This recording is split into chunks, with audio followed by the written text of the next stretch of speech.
Hello and welcome. You are watching Vastik Star. और आज के इस वीडियो में हम बात करने वाले हैं ट्रायंगल लॉ, पैरेललोग्राम लॉ और पॉलीगॉन लॉ के बारे में। मीन्स इस वीडियो में हम बात करने वाले हैं एडिशन ऑफ वेक्टर्स के बारे में। This is the third lecture of vector. अगर आपने पिछले वीडियोस नहीं देखे तो प्लीज़ उन्हें जाके देख लीजिए।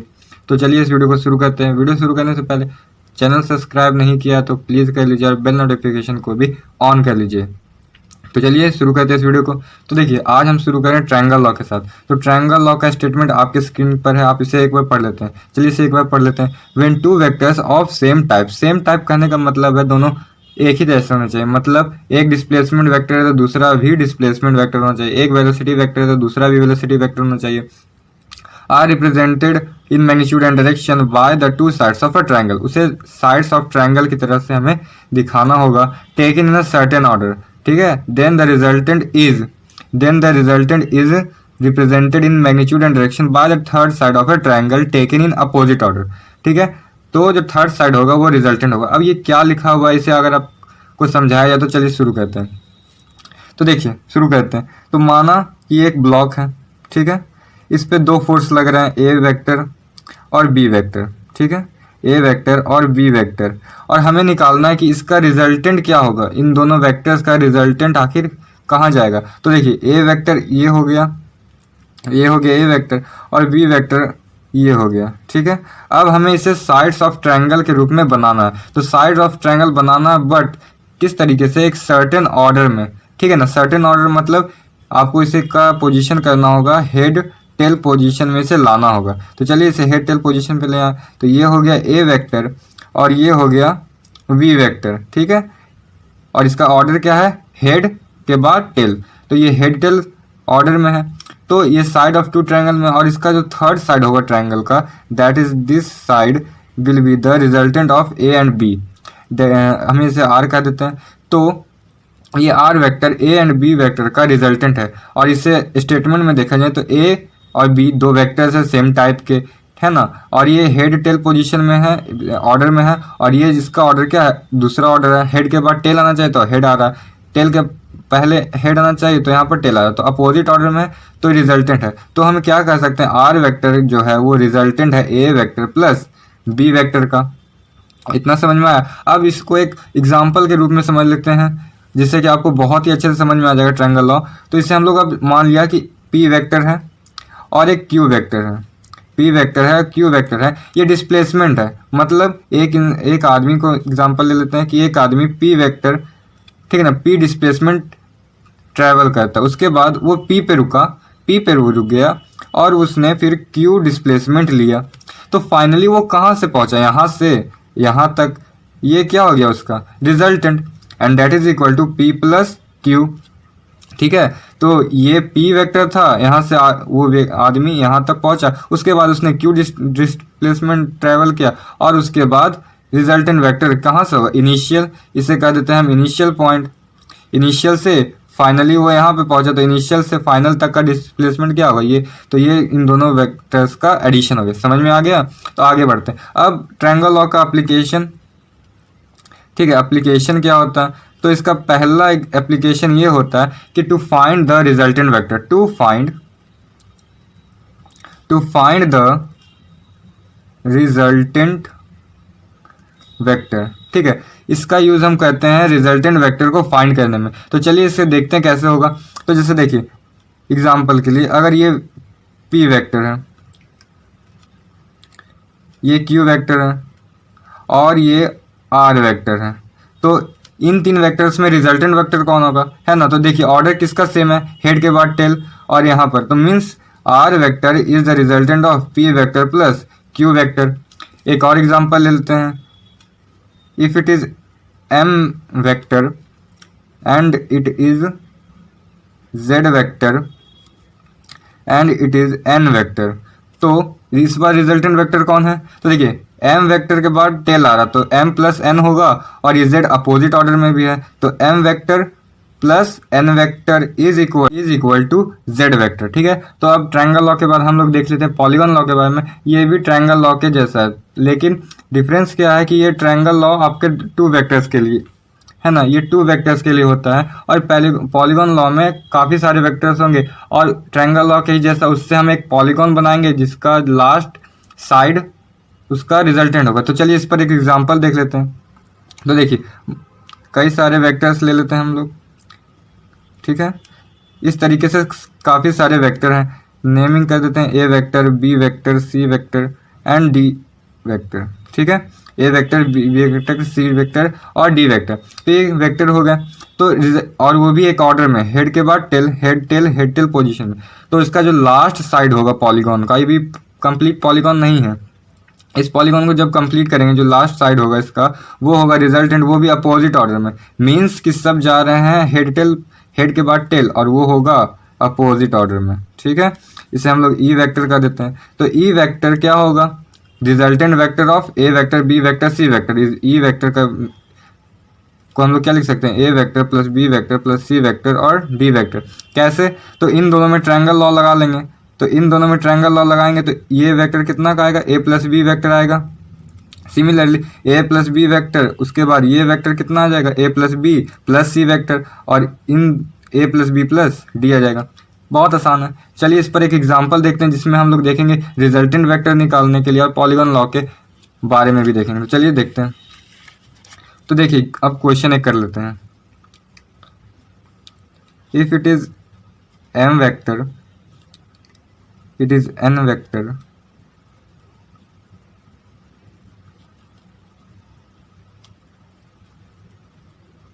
and it is q vector, it is p vector, ठीक है। तो इन सब में से रिजल्टेंट वेक्टर कौन है, तो देखिए m के बाद n का टेल है, n के बाद q का टेल है, लेकिन q के हेड पर है, means q is the resultant vector. तो p vector is the resultant vector. तो p vector is equal to m vector plus n vector plus q vector, ठीक है।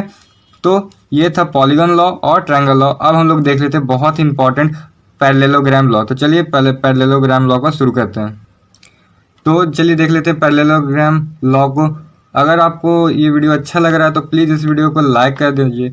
चैनल को अभी तक सब्सक्राइब नहीं किया तो सब्सक्राइब कर लीजिए और अपने दोस्तों को इसे शेयर कर दीजिए, ठीक है। तो चलिए पैरेललोग्राम लॉ को देखते हैं।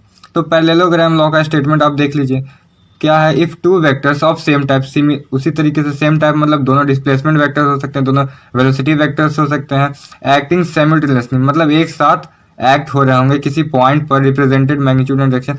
और इस बार हम लोग उसे two adjacent side of a parallelogram, और उन दो वेक्टर से हम लोग एक पैरेललोग्राम बनाएंगे और उसका जो रिजल्टेंट होगा वो डायगोनल होगा, ठीक है। तो अब इसे हम लोग समझ लेते हैं क्या कह रहा है। तो देखिए इफ़ इसे हम लोग मान लेते हैं ए वेक्टर, ठीक है, इसे ए वेक्टर मान लिया और इसे मान लिया बी वेक्टर, ठीक है। तो इस ए वेक्टर और इस बी वेक्टर से हम लोग एक पैरेललोग्राम ड्रॉ कर सकते हैं। एडजेसेंट साइड लिया पैरेललोग्राम का, तो पैरेललोग्राम बनाना बहुत आसान। इसके पैरेलल, ए के पैरेलल एक लाइन ऊपर और बी के पैरेलल एक ऐसे, ठीक। तो एक ए और बी से हम लोगों ने एक पैरेललोग्राम ड्रॉ कर लिया और ए बी इसका जो इस पॉइंट से डायगोनल पास होगा वो होगा resultant of A and B. तो इससे जो डायगोनल पास कर रहा है वो है ये, और इसे हम लोगों ने मान लिया R vector. So R vector क्या हो जाएगा, A vector plus B vector हो जाएगा, है ना। A vector plus B vector हो जाएगा, means R is the resultant vectors of A and B, ठीक है। अब इसे ट्रायंगल लॉ से कैसे देखें, तो ट्रायंगल लॉ से देखने के लिए बहुत आसान है कि आप क्या करो कि ए वेक्टर को ऐसे ही रहने दो और बी वेक्टर को आप यहाँ से उठाकर यहाँ पर रख दो। रख देने के बाद आर वेक्टर को भी यहाँ पर लगा दो। तो देखो ये ट्रायंगल लॉ पर ही आ गया कि ए और बी एक पोजीशन पर है, हेड टेल पोजीशन पर, और रिजल्टेंट वेक्टर अपोजिट ऑर्डर में है ना। समझ में आ गया। तो चलिए अब अभी तक हम लोग निकाले थे रिजल्टेंट वेक्टर, अब उसके मैग्नीट्यूड और डायरेक्शन पे भी बात कर लेते हैं। तो चलिए शुरू करते हैं उसके मैग्नीट्यूड और डायरेक्शन पे बात करना। तो चलिए अब इसके आर वेक्टर जो रिजल्टेंट वेक्टर है उसका मैग्नीट्यूड निकालते हैं पहले, उसके बाद उसके डायरेक्शन पे बात करेंगे। तो देखिए ये एक पैरेललोग्राम मैंने बना लिया, तो जिसमें एक साइड ए है, ए लेंथ का, और बी है, क्योंकि ए वेक्टर का मैग्नीट्यूड ए मान लिया, बी वेक्टर का मैग्नीट्यूड बी मान लिया। तो पैरेललोग्राम लॉ में क्या होता है, पैरेललोग्राम में क्या होता है कि अपोजिट साइड इक्वल, तो ये ए है तो ये भी है, ये बी है तो ये भी, ठीक है। और ए बी का बीच का एंगल कितना है, थीटा, तो ये ए एंड बी का बीच भी थीटा हो जाएगा, है ना। अब देखिए हम लोगों ने क्या किया, v है तो b है, और यहाँ से हम लोगों ने r से एक परपेंडिकुलर ड्रॉ कर दिया के आगे बढ़ा हुए हिस्से पे। तो इसे आप बुक में भी देख लीजिएगा, लैंग्वेज में होगा, मैं इसे समझा देता हूँ। तो ये बी है, तो बी का प्रोजेक्शन क्यू ओ पर क्या होगा, बी का प्रोजेक्शन क्यू ओ पर हो जाएगा बी कॉस थीटा, है ना। और परपेंडिकुलर कितना हो जाएगा, B sine theta. Resolution of vectors में मैंने बता दिया अच्छा से, और उसमें क्या बताया था वो आप देख लीजिएगा, लेकिन मैं थोड़ा सा बता देता हूँ कि वी वेक्टर का रेजोल्यूशन करेंगे और जिस सरफेस के अलॉन्ग थीटा दिया हुआ उस सरफेस के अलॉन्ग होगा कॉस और उसके परपेंडिकुलर होगा साइन, ठीक है। तो अब हम चलते हैं ट्रायंगल में। तो in triangle P R O triangle में चलेंगे तो देखेंगे तो ये कैसा ट्रायंगल है, राइट एंगल ट्रायंगल है। तो राइट एंगल ट्रायंगल में आर क्या है, हाइपोटेनस, और hypotenuse is equal to R is equal to root over perpendicular कितना है यहाँ पर B sine theta, hypotenuse is equal to root over perpendicular square plus base square. तो बेस कितना है, A plus B cos theta, क्योंकि ये पूरा बेस है, A plus B cos theta का होल स्क्वायर। अब इसे हमको सॉल्व करना, तो जल्दी से सॉल्व कर लेते हैं। तो देखिए इसका वैल्यू कितना आ जाएगा, B square sine square theta plus, इसको जल्दी से सॉल्व कर लेते हैं, A square plus B square cos square theta plus 2ab cos theta, ठीक है, पूरे पर रूट है। तो आर इज इक्वल टू क्या होगा, अब कैसे करेंगे, ए स्क्वायर को आगे ले आएंगे, अब बी स्क्वायर यहाँ भी है, बी स्क्वायर यहाँ भी, तो बी स्क्वायर के साथ कॉमन ले लेते हैं और sign square theta plus cos square theta, और इस पूरे को वैसे ही लिख देते हैं ए बी कॉस थीटा, ठीक है। तो आर वेक्टर का मैग्नीट्यूड कितना हो जाएगा, ए स्क्वायर, और ये तो 1 हो जाएगा sine square plus cos square, तो ये बी स्क्वायर बच गया और 2ab cos theta. Means R vector का मैग्नीट्यूड कितना आ जाएगा, root over A square plus B square plus 2ab cos theta. Theta क्या है, तो angle between A and B है ना, angle between A and B है। तो चलिए हम लोगों ने मैग्नीट्यूड निकाल लिया है रिजल्टेंट वेक्टर का, अब उसके डायरेक्शन पे बात कर लेते हैं। तो डायरेक्शन कैसे होगा, तो ए से डायरेक्शन निकालना इस अल्फा, ये अल्फा क्या है, रिजल्टेंट वेक्टर का डायरेक्शन निकाल रहे हैं ए के रिस्पेक्ट में, ठीक है। तो अल्फा निकाल लेते हैं। तो अल्फा के लिए हम tan अल्फा क्यों यूज़ कर रहे हैं, क्योंकि हमें परपेंडिकुलर पता है क्योंकि बी पता है, और नीचे का बेस भी पता है क्योंकि ए और बी पता है, और थीटा भी पता है। तो हम लोग निकाल लेते हैं tan alpha. tan alpha is perpendicular upon base, perpendicular is B sine theta divided by base, तो ये A plus B cos theta हो जाएगा, A plus B cos theta. तो हम लोगों ने दोनों चीज़ निकाल लिया, आर वेक्टर का मैग्नीट्यूड भी और उसका डायरेक्शन भी, ठीक है। अब कई बार होता है कि आपको ये फॉर्मूला याद नहीं रहेगा या भुला जाते हैं या कन्फ्यूज़न है, तो आज मैं एक छोटा सा ट्रिक भी बता देता हूँ जिससे आपको ये फार्मूला अच्छे से याद रहे। तो देखिए ट्रिक क्या, ये है क्या, tan ना, तो tan क्या होता है, साइन बाय कॉस, तो साइन बाय कॉस, ठीक है ना। अब ए के रिस्पेक्ट में निकाल रहे हो ना, तो बी लिखना दोनों में, और जिससे निकाल रहे हो उसे ए लिख दो। फिर से बता देता हूँ, tan है, tan is sine by cos, देखिए tan इज क्या होता है, साइन बाय कॉस। अब किसके रिस्पेक्ट में निकाल रहे हो, ए के रिस्पेक्ट में, और बाकी कौन बचा, बी, तो बी, ठीक है, जिस साइन बाय कॉस, और जिसके रिस्पेक्ट में निकाल रहे हो, ए के रिस्पेक्ट में निकाल रहे हो, तो ए को प्लस में इधर रखना और साइन कॉस के साथ दूसरे को लिख देना, ठीक है। अब तो भुलाओगे नहीं। अगर आपको ये ट्रिक अच्छा लगा तो अभी के अभी इस वीडियो को लाइक करो और इसे अपने दोस्तों को शेयर करो, और शेयर करते समय कैप्शन में अपने एक्सपीरियंस को ज़रूर लिखना। तो चलिए ये हो गई हमारे रिजल्टेंट वेक्टर को निकालने की बात और उसके डायरेक्शन पे बात। अब हम लोग कर लेते हैं कुछ स्पेशल केस, चलिए देख लेते हैं स्पेशल केस। तो देखिए सबसे पहले हम लोग लिख लेते हैं कि हम लोग का रिजल्टेंट वेक्टर आता क्या है। तो रिजल्टेंट वेक्टर का मैग्नीट्यूड पे पहले बात कर लेते हैं। तो A square plus B square plus 2ab cos theta.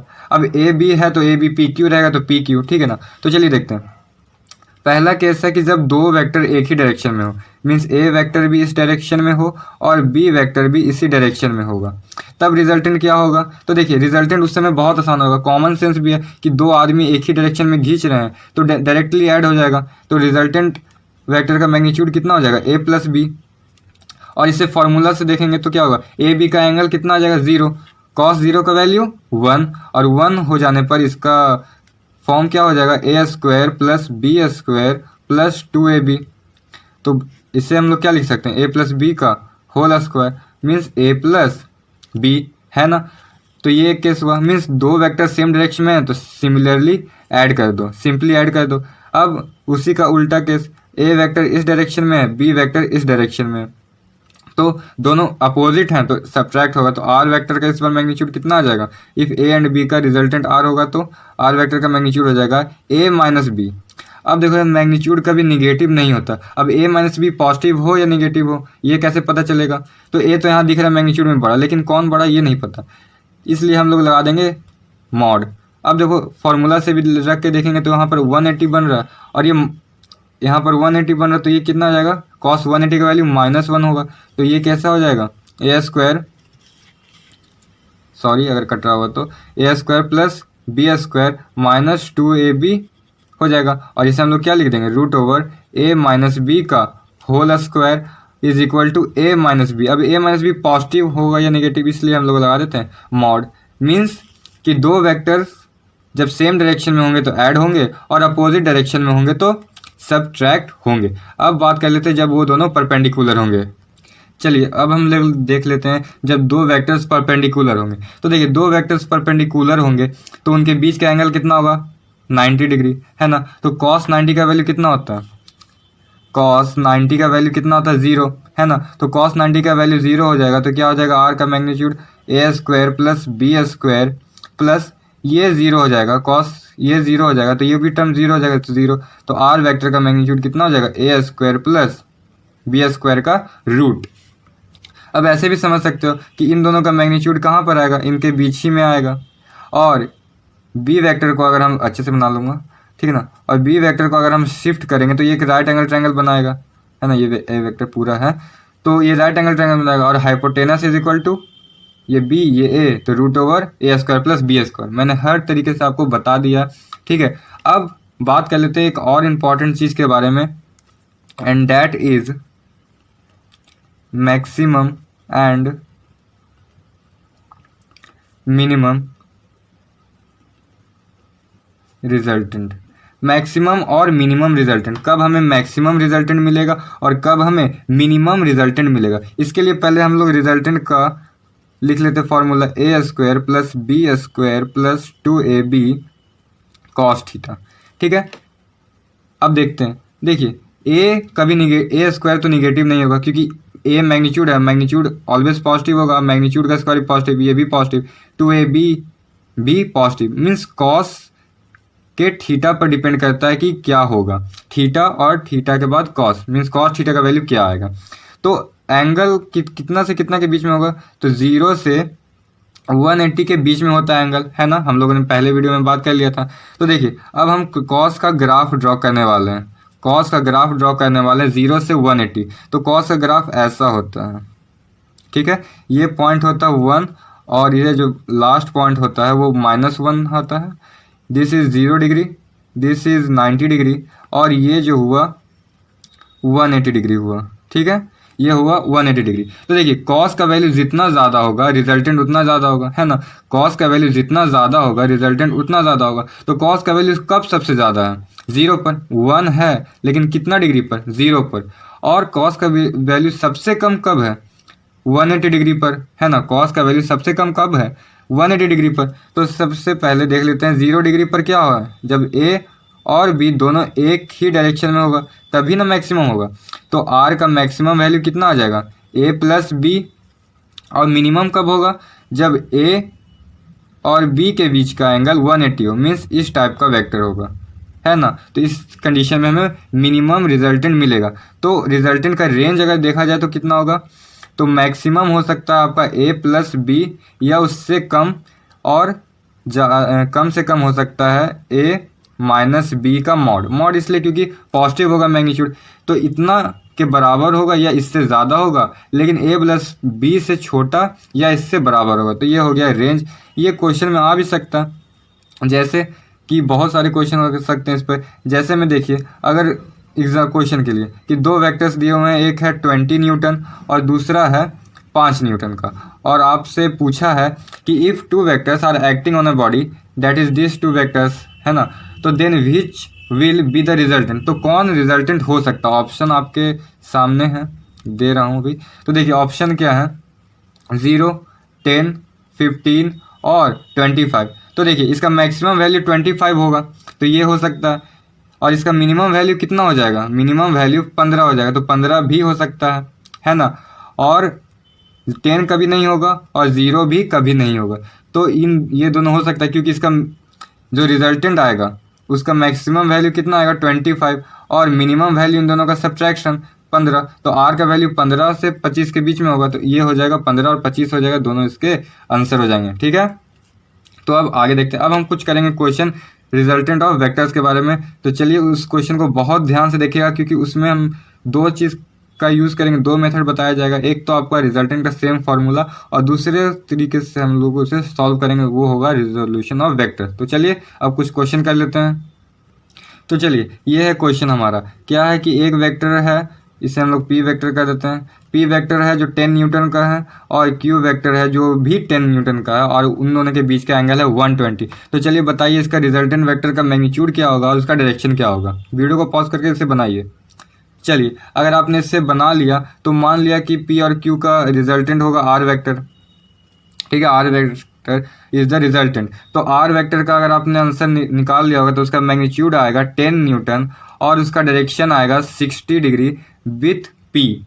कैसे आया वो मैं बताता हूँ। 60 डिग्री विथ वेक्टर पी, तो कैसे आया वो देखते हैं। तो पहला तो फॉर्मूला से आप डायरेक्ट बना सकते हो, है ना, और एंगल भी आप निकाल सकते हो फॉर्मूला से, लेकिन मैं एक दूसरे मेथड से आपको बताता हूँ। देखिए दोनों वेक्टर इक्वल है ना, दोनों वेक्टर इक्वल हैं, तो उनका रिजल्टेंट हमेशा उनके एंगल बाइसेक्टर पर होगा, means half of the angle. तो टोटल एंगल था 120, तो उसका हाफ क्या आएगा 60 डिग्री, है ना। हाफ 120 का हाफ कितना आएगा 60, और 60 विथ पी 60 विथ क्यू। तो इस ये हो गया एंगल को, और ऐसे भी आप निकाल सकते हो एंगल। ठीक है, अब मैग्नीट्यूड की बात आता है।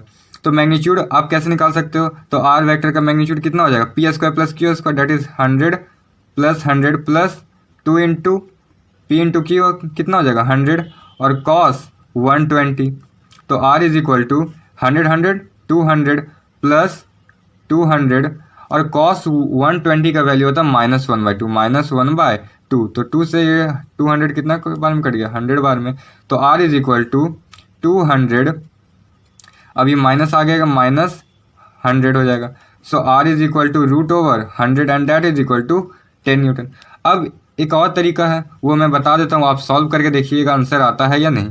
तो देखते हैं, इस तरीके से 10। अब इसका रिजल्टेंट निकालना है जो कि 120 पर है। तो देखो इसका रिजल्टेंट तो हमें ऐसे भी पता है कि बीच में आएगा। तो अब इस वेक्टर को, इस पी वेक्टर को और इस क्यू वेक्टर को हम लोग रिजॉल्व कर देंगे इस एक्सिस के अलावा। तो देखिए ये 60 है, तो ये कितना आ जाएगा 10 cos 60 इसका, और ये भी 10 है और ये भी 60 है, तो इसका कितना हो जाएगा 10 cos 60, मतलब दोनों का 10 cos 60। तो इसको सिंपली हम 2 से इंटू कर देंगे, और इसका एक और कंपोनेंट किधर आएगा 30 डिग्री पर, that is P cos 60, sorry P sin 60, है ना।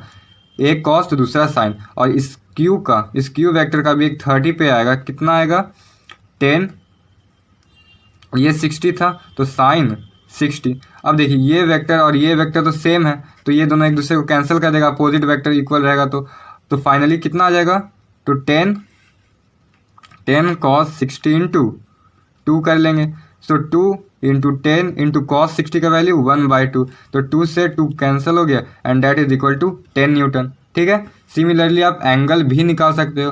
तो चलिए इसी तरीके से आप इसे एक एक्सटेंडेड रिजल्ट के रूप में भी याद कर सकते हो। वो रिजल्ट क्या होगा कि अगर टू वेक्टर्स एफ वेक्टर मान लिया और एफ वेक्टर, अगर दो equal vector eight an angle 120 होगा, तो उसका रिजल्टेंट जो होगा वो भी उसके मैग्नीट्यूड के बराबर होगा, उन दोनों के मैग्नीट्यूड का। जैसे कि आप देख सकते हो 10 था तो मैग्नीट्यूड कितना आ गया 10।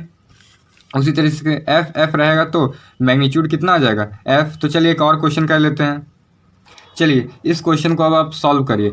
है क्वेश्चन क्या कि 3 फोर्सेज हैं 5 न्यूटन के, और वो तीनों के बीच का एंगल 120। तो इसका रिजल्टेंट वेक्टर कितना आएगा ये बताइए। वीडियो को पॉज करके इसे बनाइए। चलिए अगर आपने पिछले क्वेश्चन को देखा होगा उसी के हिसाब से ये क्वेश्चन बन जाएगा। तो देखिए 5 है एट एन एंगल 120, तो इसके बीच के रिजल्टेंट कितना आ जाएगा, same vector eight an angle 20, तो सेम मैग्नीट्यूड आ जाएगा, कितना आ जाएगा 5 आ जाएगा, है ना। और एट एन एंगल 60, ठीक है। अब देखो ये 120 और ये 60, 120 और 60 कितना आ गया 180। मीन्स एक स्ट्रेट लाइन बनता है 180 पर, है ना, एक स्ट्रेट लाइन बनता है 180 पर। मीन्स ये 5 न्यूटन और ये 5 न्यूटन अपोजिट वेक्टर है कुछ इस तरीके से, ये भी 5 न्यूटन है और ये भी 5 न्यूटन। अब दो अपोजिट वेक्टर अपोजिट हैं दोनों एक दूसरे का डायरेक्शन और वो भी इक्वल है, तो दोनों एक दूसरे को कैंसिल कर लेंगे, मतलब ये वेक्टर इस वेक्टर को कैंसिल कर देगा। तो नेट रिजल्टेंट कितना आ जाएगा, रिजल्टेंट मान लिया हम लोगों ने इस बार सी मान लिया, तो रिजल्टेंट सी कितना आ जाएगा 0।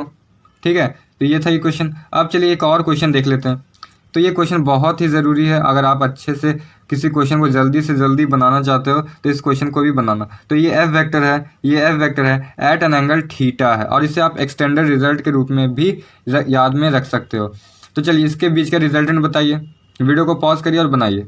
चलिए अगर आपने इसे बना लिया होगा तो आपने इसे फार्मूला से बनाया होगा, डैम श्योर, ठीक है ना।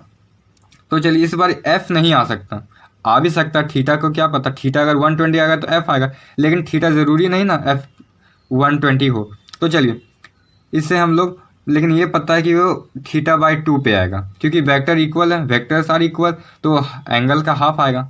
तो चलिए इसे फार्मूला से ही पहले बना लेते हैं।